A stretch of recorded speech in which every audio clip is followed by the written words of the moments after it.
ঈশ্বরচন্দ্র বন্দ্যোপাধ্যায় বা আমাদের কাছে দয়ার সাগর, বিদ্যাসাগর নামে যিনি পরিচিত ছিলেন, তাকে আমরা সমাজ সংস্কারক হিসেবেই বেশি জানি। সমাজের কুসংস্কার, ধর্মীয় গোঁড়ামি, সংকীর্ণতা এগুলো দূর করতেই তিনি গুরুত্বপূর্ণ ভূমিকা পালন করেছেন। কিন্তু আমাদের এটাও জানা উচিত, বাংলা গদ্যের বিকাশেও তার কিন্তু গুরুত্বপূর্ণ অবদান রয়েছে। চলো আজকে এই বাংলা গদ্যের বিকাশে বিদ্যাসাগরের ভূমিকা কোথায় সেটা নিয়ে আলোচনা করবো। এটা একাদশ শ্রেণীর সেকেন্ড সেমিস্টারের একটি অত্যন্ত গুরুত্বপূর্ণ প্রশ্ন। এই প্রশ্নটি আসার সম্ভাবনা রয়েছে, যাতে তোমরা পরীক্ষায় এই প্রশ্নটি ঠিকঠাকভাবে লিখতে পারো সেই দিকগুলো আমি আলোচনা করছি। এইভাবে লিখলে প্রশ্নটার যথার্থ তোমরা মার্কস পাবে। প্রথমেই বলতে হয়, রবি ঠাকুর কিন্তু বিদ্যাসাগরকে বলেছিলেন বাংলা গদ্যের প্রথম যথার্থ শিল্পী।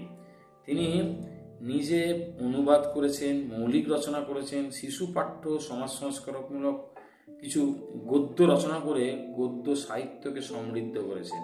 অনুবাদ সাহিত্যের মধ্যে বলতে গেলে প্রথমেই মনে পড়ে কালিদাসের অভিজ্ঞানম শকুন্তলম থেকে তিনি শকুন্তলা রচনা করেছেন।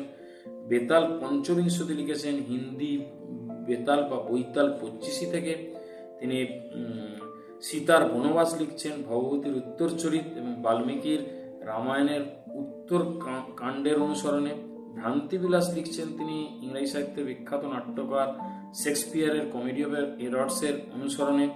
এছাড়া তার শিশু পাঠ্য এবং পাঠ্যপুস্তক ছিল কতগুলো, সেগুলোর কথা বলতেই হয়। বর্ণপরিচয়, কথামালা, বোধোদয়, আখ্যান মঞ্জুরি, যেগুলো কিন্তু আমাদের বাংলা ভাষা লিখতে পড়তে শেখায়, সাহায্য করে, শিশুদের পড়ার প্রতি আগ্রহ তৈরি করতে সাহায্য করে। এবং তার মৌলিক রচনা বলতে বোঝায় তিনি যেগুলো কারোর থেকে অনুপ্রাণিত হয়ে অনুসরণ বা অনুকরণ করেননি, নিজ প্রতিভার ভিত্তিতে এগুলো মেধার ভিত্তিতে লিখেছিলেন। যেমন এ বিষয়ে উল্লেখ করতে হয় সংস্কৃত ভাষা ও সংস্কৃত সাহিত্য বিষয়ক প্রস্তাব নামক এই গ্রন্থটির কথা, যে গ্রন্থটি বাঙালির রচিত সংস্কৃত সাহিত্যের প্রথম ইতিহাস বলে পরিগণিত হয়। রাজকৃষ্ণ বন্দ্যোপাধ্যায়ের পৌত্রী প্রভাবতীর অকাল প্রয়াণ হলে তাকে স্মরণ করে বেদনার্থ বা বেদনাহত হয়ে বিদ্যাসাগর লিখলেন প্রভাবতী সম্ভাষণ।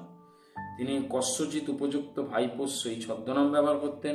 এই ছদ্মনামে লিখেছেন অতি অল্প হইল, আবার অতি অল্প হইল ব্রজবিলাস নামক গ্রন্থ। এবং কস্যচিৎ উপযুক্ত ভাইপো সহচরস্য এই ছদ্মনামে তিনি লিখেছেন রত্ন পরীক্ষা। তার বিখ্যাত আত্মজীবনী হচ্ছে কি না বিদ্যাসাগর চরিত, যা জীবনী সাহিত্যে একটি মূল্যবান সম্পদ বলা যেতে পারে। আর সমাজ সংস্কার করতে গিয়ে জনমত গঠনের জন্য, যাতে জনগণ ঠিকটা জানতে পারে, তথ্য দিয়ে যুক্তি দিয়ে জনগণকে বোঝানোর জন্য কতগুলো তিনি বই রচনা করেছিলেন।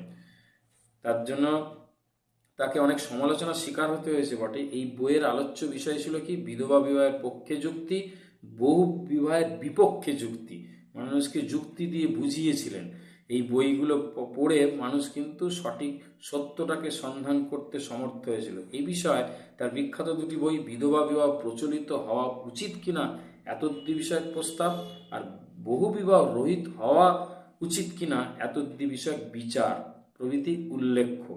আর বাংলা সাহিত্যে তার অবদান কোথায়? তিনি বিরাম চিহ্ন, জ্যোতি বিন্যাস বাংলা গদ্যে প্রথম প্রয়োগ করলেন, দাড়ি কমার ব্যবহার চালু করলেন। আর সাধু গদ্য যে রীতিতে তিনি লিখতেন সেটাই পরবর্তীকালের লেখকরা অনুসরণ করে, এটাকে আদর্শ রূপ হিসাবে।